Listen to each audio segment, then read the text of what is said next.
자, 안녕하세요. 우리들의 이야기 오늘 시작하겠습니다. 지난번에도 말씀드렸는데 아버지께서 우리 집 들어오는 길이 있는데 다른 풀들은 다 제거를 하셨는데 딱 두 가지만 놔뒀어요. 여기 요 꽈리하고 그 다음에 저쪽에 있는 익모초입니다. 익모초.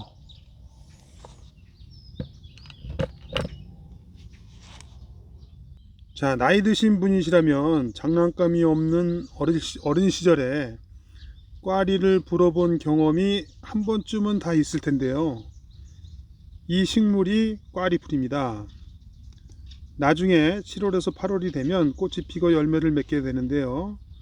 우리가 어릴 적에는 그 열매로다가 꽈리를 불었던 기억이 있습니다. 지금도 이렇게 보시면 하얀 꽃이 피었어요. 이렇게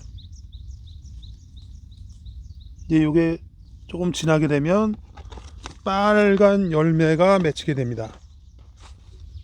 아버지께서는 추억이 있어서 그런지는 모르겠지만 아까도 말씀드렸듯이 길가의 모든 풀들은 다 제거를 했는데 꽈리풀은 그냥 두어서 지금은 굉장히 많이 번진 것을 볼 수가 있습니다.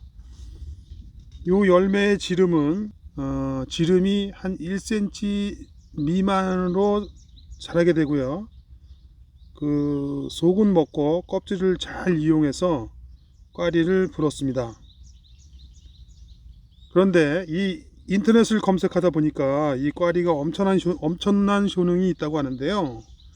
오늘은 그 꽈리의 효능에 대해서 알아보는 시간을 갖도록 하겠습니다.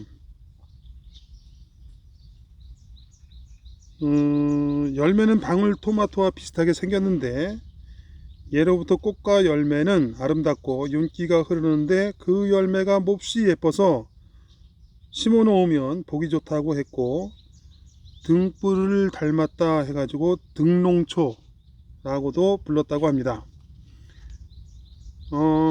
이 줄기를 보면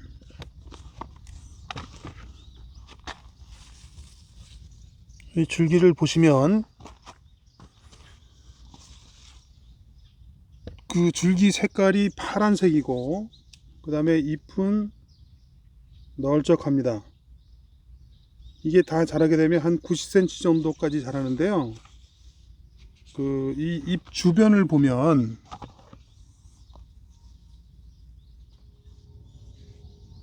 잎 주변이 잎 주변을 보면 톱니 모양 같이 생겼죠? 톱니 모양. 이게 특징입니다. 줄기와 잎은 쓴맛이 나고 그 다음에 잎을 그냥 먹으면 설사와 배탈을 유발할 수가 있으니까 잘 우려서 사용을 해야 합니다. 동의보감에 의하면 성질은 평범하지만 차가운 성질이며 맛은 시며 독은 없다라고 표현이 되어 있습니다. 꽈리의 뿌리를 다려 먹으면 황달을 다스린다. 뿌리는 미나리와 같고 색깔이 희고 맛은 쓰다라고 기록되어 있습니다. 또 당본초에서는 기관지 천식, 기침, 풍열을 다스리고 눈을 밝게 한다. 그 다음에 뿌리, 줄기, 꽃, 열매가 아울러 좋다라고 하였습니다. 가우본초에서는 충을 죽이고 낙태를 시키고 충독을 없애는데 삶아서 즙을 마시거나 짓지어 즙을 마시면 된다라고 기록을 하고 있습니다. 자, 그러면 그 효능을 좀 알아보겠습니다. 첫 번째로 염증 제거입니다. 이 꽈리는 이뇨작용에 있어서 아주 뛰어난 작용을 하는데 유해한 염증을 외부로 배출시켜 준다고 합니다. 그러다 보니까 방광염이나 요도염 등의 염증성 질환들을 예방하고 치료하는데 효과가 있다고 합니다. 그 다음에 두 번째 해열작용인데요. 꽈리는 옛부터 민간에서 천연 해열제로 쓰일 만큼 몸에 열을 내리는데 뛰어난 효능이 있다고 합니다. 그 다음에 세 번째 기관지 건강입니다. 꽈리는 가래를 없애주고 그 다음에 잦은 기침을 멈추게 하는데 아주 효과가 있다고 합니다. 특히 후두염이나 인후염, 그 다음에 편도염 등의 질환들을 예방하는 것뿐만이 아니라 증상을 개선하는 효과가 있다고 합니다. 그 다음에 네 번째, 이 꽈리는 몸에 쌓여있는 노폐물과 유해물질을 외부로 배출시켜주는 작용을 한다고 합니다. 노폐물이 배출됨에 따라서 몸에 붙는 부종을 완화시켜주는 효과가 있다고 합니다. 그 다음에 다섯 번째, 피부질환 개선입니다. 이 꽈리의 뛰어난 항균 작용으로 인해서 피부의 염증을 제거하는 데 도움을 준다고 하는데요. 특히 종기나 염증으로 발생하는 각종 피부 질환들을 개선하는 데 효과적이라고 합니다. 이 꽈리를 으깨서 피부 질환에 사용하기도 했다고 합니다. 그 다음에 여섯 번째, 꽈리에는 타이로신 성분이 들어있는데 이 타이로신은 멜라닌 색소의 형성을 억제한다고 하네요.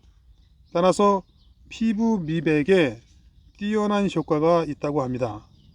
그 다음에 일곱 번째, 생리통을 완화시켜주고 눈을 밝게 하고 마음을 완전화시키는 데 도움을 준다고 합니다. 자, 이 꽈리는 좋은 성분이 많은 것만큼 부작용도 있다고 하는데요. 이 꽈리의 차가운 성질은 몸에 열이 많은 사람에게는 이로운 작용을 하지만 평소 몸이 차가운 분들에게는 배탈이나 설사 등의 증상이 발생할 수 있다고 합니다. 또 소화기관이 약하신 분들은 주의하시는 게 좋다고 하는데요. 꽈리의 뿌리에는 자궁의 또 수축을 촉진하는 히스티딘이라는 성분이 있어서 식용으로 먹기에는 적당하지 않다고 합니다. 자, 이 먹는 방법에 대해서 소개를 하면 먹는 방법은 간단합니다. 잎과 뿌리는 다려서 마셔도 되고 잎은 즙을 내서 먹어도 됩니다. 열매 같은 경우에는 그냥 먹어도 되고요. 한 5알 정도를 물에 달여서 그 물을 마셔도 된다고 합니다. 하지만 제일 중요한 거는 이 꽈리는 약초이므로 반드시 한의사와 상담을 해야 된다는 거 잊지 마시기 바랍니다. 오늘은 우리 주변에 흔히 존재하는 꽈리 풀에 대해서 알아보았습니다. 감사합니다.